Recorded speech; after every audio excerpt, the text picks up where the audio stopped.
sure there's particularly that many matchups out there where it's bad, but a little different take. I mean, he's got 2 copies of Hypnotic Siren, which again is a card that I think people kind of talked about a lot when it first was hit the scene with Born of the Gods. But he also has 2 copies of Hall of Triumph to kind of give his army a little boost. Hall of Triumph, a new artifact from Born of the Gods. You name a color, and then all creatures of that color gain +1/+1. So if you go Hall of Triumph, even if your Master of the Waves dies, your elemental tokens will stay in play. So Hall of Triumph, interesting innovation here that I have not seen in any mono blue list. So. I mean, all these great cards that have come out from Journey into Nyx, that's one of the few that people don't really talk about. I would say it kind of fills a slot on the curve.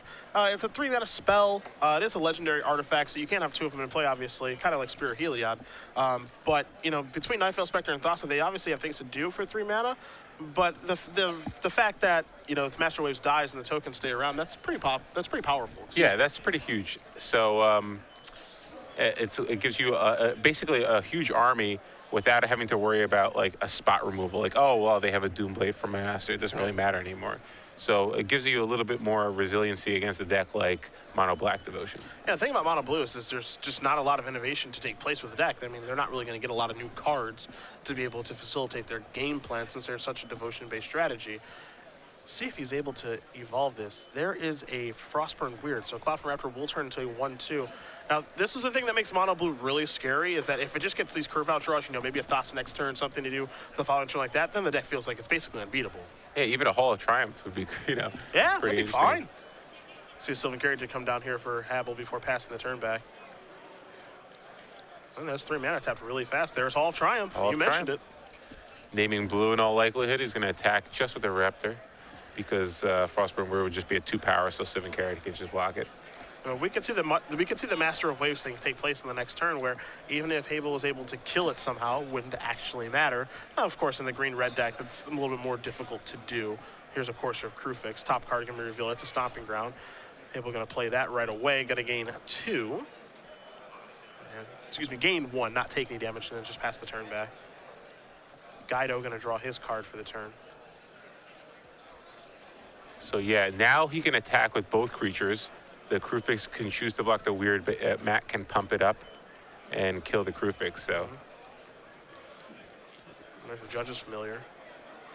I don't think it evolves. Evolution will not take place because of the Hall. This is a 2/3 right now. Yeah. So we'll just stay on 1. Raptor's a 2/3 right now. Judge's Familiar is a 2/2 when it comes into play. So no evolution. That might be a little too good. So yeah, Matt's going to attack with both creatures here.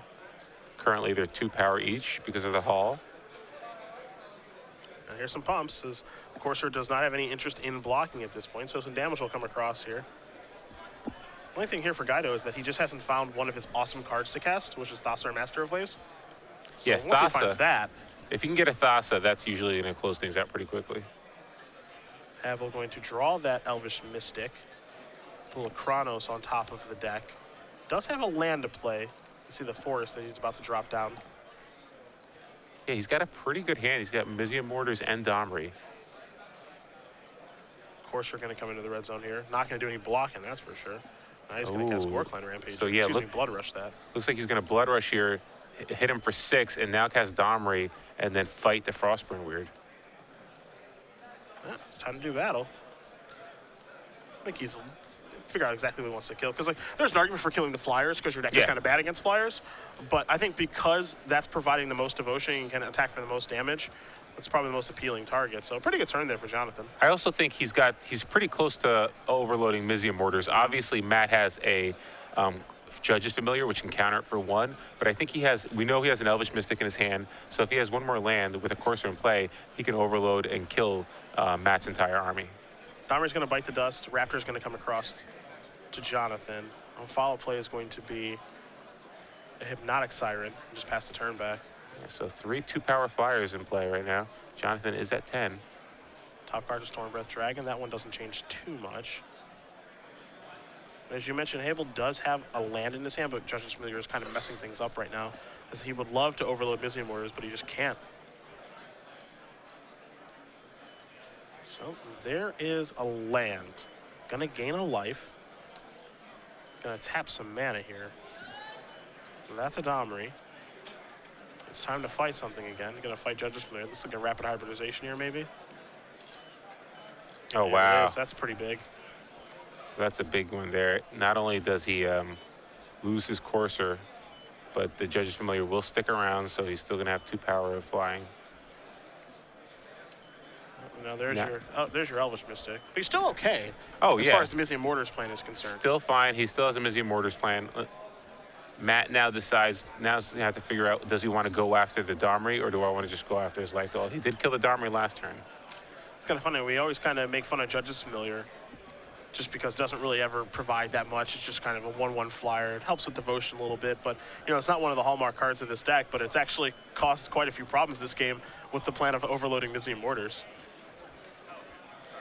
Ooh, it looks like Matt does have a Master of the Ways in his hand, but no 4th mana. See if Jonathon wants to cast this Mizzy Mortars with Overload right now, and he will. The reason that he might want to consider not doing it simply because Syncopate is a card that we have seen in these decks before. They don't play a lot of counter Magic, but Sam Black was a big fan of Syncopate, especially at the Season 1 Invitational in Charlotte. You see Guido is going to activate the Judge's Familiar. Habel's going to pay the one with the Sylvan Caryatid. The creatures are going to die for Matt, and now he's going to come across with that 3/3 Frog Lizard token. So things are certainly going Jonathon's way now. Guido going to draw a card here. Just wasn't able to find the 4th land on time for the Master. Yeah, I think he might have drawn it this turn. Unfortunately, if the Master comes down, it's just going to produce 1 Elemental token. Yeah, nothing exciting about that. Granted, it will get the bonus from Hall of Triumph, but still, Jonathon has plenty of blockers for the ground, so I don't think he's that concerned with that. Yeah, let's see what Matt decides to do here. He's slowed way down. You can tell he's in a lot of trouble now. Yeah, and he knows there's a Stormbred Dragon coming, too. Yep. I think he knows about the Pulachronos in Habel's hand as well. Yeah, Stormbred Dragon, plus there's enough mana to Monstrous at the following turn, which means I'll probably die. I'm going to trigger the Master, going to get a wave token, so there is your Elemental Horse. You can pass a turn back. Over to Habel, who will untap and take a draw. Again, we know about the Storm Breath and the Pulachronos there. He's going to go to the skies. Coming in, playing pretty conservatively as he's just going to attack for 4. It's a tie ball game right now. Follow this up with, looks like a Scavenging Ooze. He's going to pass the turn back. Really good draw from Jonathon this game. Yeah, so Jonathon, pretty good draw, was able to capitalize on Matt's unfortunate mana situation. Matt just couldn't, even if he was able to evolve his Clownford Raptor once more, probably good enough. Yeah, I think so. Cyclonic Rift in Guido's hand right now. Yeah, let's see here. Cyclonic Rift can take out one of the blockers, but yeah, with Jonathon at 7, there's really not much else. Yeah, when Mono Blue has to slow down like this, that's when the deck, because I mean, he got off to such a great start, but when he has to slow down like this and kind of resign to his fate to just pass the turn back and hope the opponent makes some sort of error, that's when things are really bad for the deck. Yeah, if you're Jonathon, you probably just, he looks like he's just going to attack. Consult the hand. Say, all right, I don't have anything. Well, we know that's not the truth. But Habel's not going to make a move either. And I actually like that play a lot because he has no reason to make a move. Yeah. I like that he's taking time to play conservatively and then play aggressively. Here's some mana. There's a Pulachronos. So the hand is empty. The top card of the deck is Sylvan Caryatid. And Habel can just say, all right, pass the turn back. Best of luck killing me. Pretty confidently. And that top card's not going to get the job done. So Jonathon Habel's going to win game number 1 here over Matt Guido. Jund Monsters up again over Mono Blue Devotion. This deck just keeps right on winning, Osip. Jund Monsters, we've been seeing it all day today, whether it's in the hands of CVM or Jonathon Habel. I mean, it's been doing pretty well today. I think CVM was undefeated too. Yeah, he's undefeated coming into this round, sitting at 4-0. Not sure the result of his match just yet, but if we do find out, we'll let you guys know. Well, we're going to turn our attention towards sideboards here. You've got Mono Blue Devotion in front of you for Matt. What can he do to turn things around? Well, he's got 1 copy of Hour of Need. That is an interesting Born of the God card. I don't think we've really seen that very often. I promise we haven't. Yeah. Hour of Need is, I guess, an option for him, but I'm not really sure. Dissolve, I kind of like Dissolve because you need to be able to counter those high-end spells. Obviously, Overload Mizzy Mortars is an issue this game, along with the Cyclonic Rift. I actually think you need the Domestication, too, just because Courser of Crewfix can be such an issue. Okay. Getting to steal a Courser, you might just want to bring in Domestication just for that. But beyond that, there's really not much else you want in this matchup. Biden Athasa is okay, but I think you probably just want maybe a couple copies of Domestication, the Rift in order to deal with any monstrous triggers, and then probably the Dissolves to counter some of their higher end spells. Biden is such an interesting card to me in this matchup just because, you know, when Biden's good, it's completely busted. Yep. Like, I think Biden's, assuming that he got, like, the forward land, I think it would have generated such an advantage that game that it would have, Jonathon probably would never even come back. Or, like, even if Matt got Mortars, he would be able to redeploy. Yeah. Because of the cards that Biden drew. But there will also be games where Biden is just completely terrible. Mm-hmm. But that's why you oftentimes see it as just a one-of or an additional one in the sideboard, stuff like that. On the other side of things, you've got additional Mizium Mortars here for Habel to go along with the one in his main deck. Ah, those fun-ofs. A Doomblade, a Vraska, 2 Golgari Charms, 2 Putrefy, 2 Rakdos Return, 3 copies of Elias Disciple, and 3 Mistcutter Hydra. Again, very, very close to what Chris Van Meter has been winning with. 3 Mistcutters are pretty obvious at this point.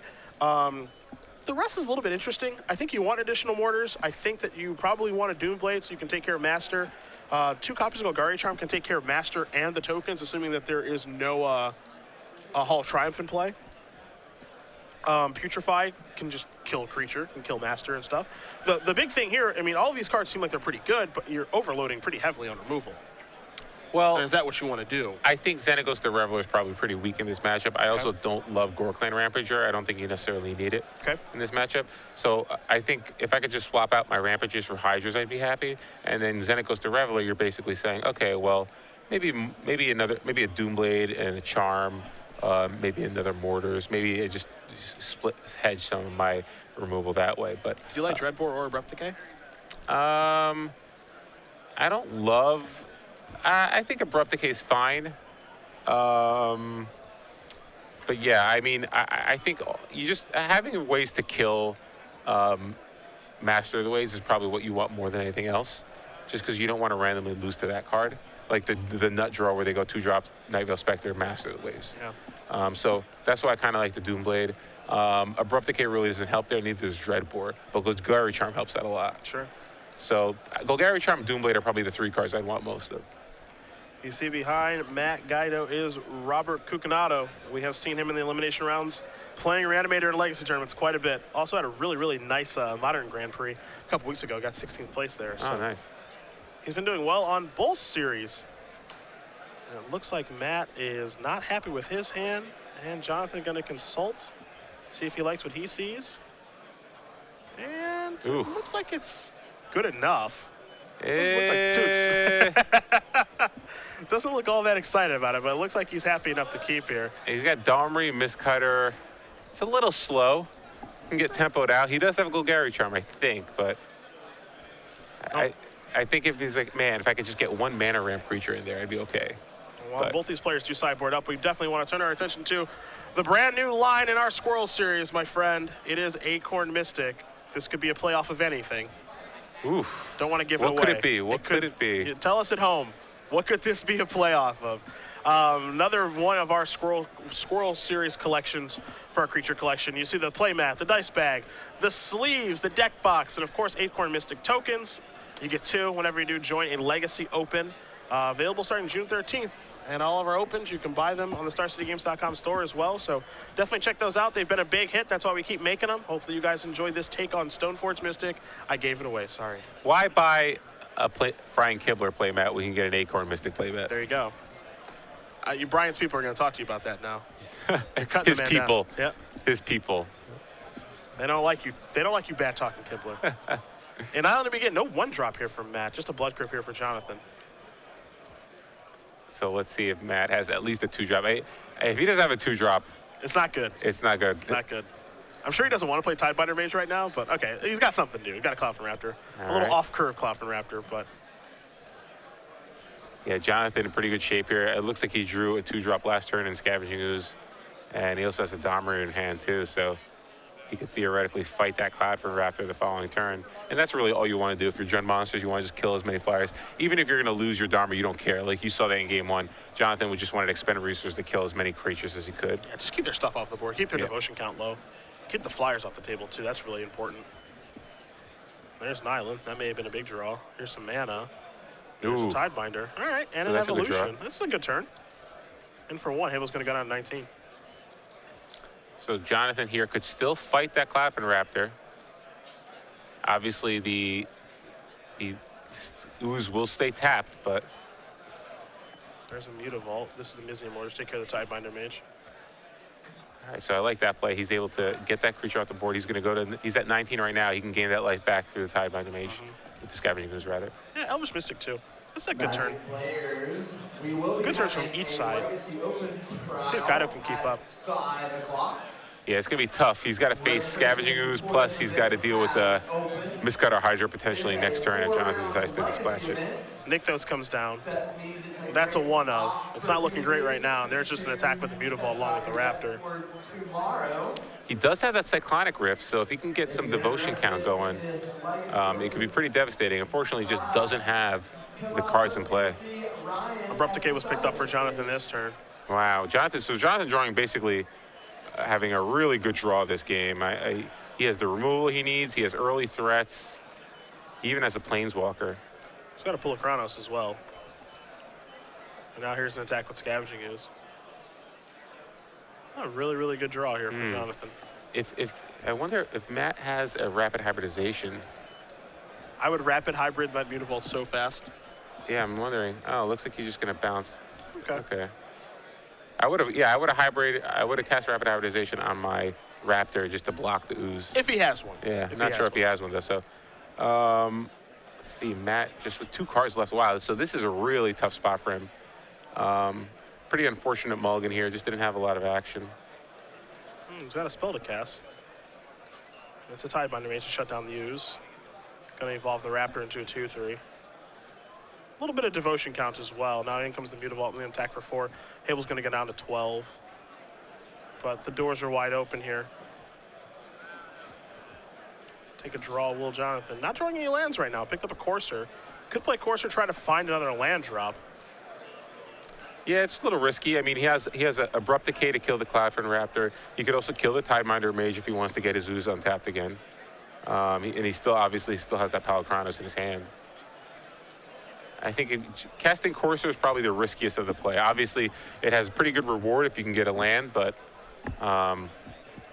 there's no guarantee that land will even come into play untapped. Yeah. Could be a scry land. So I think if you're Jonathon, you probably want to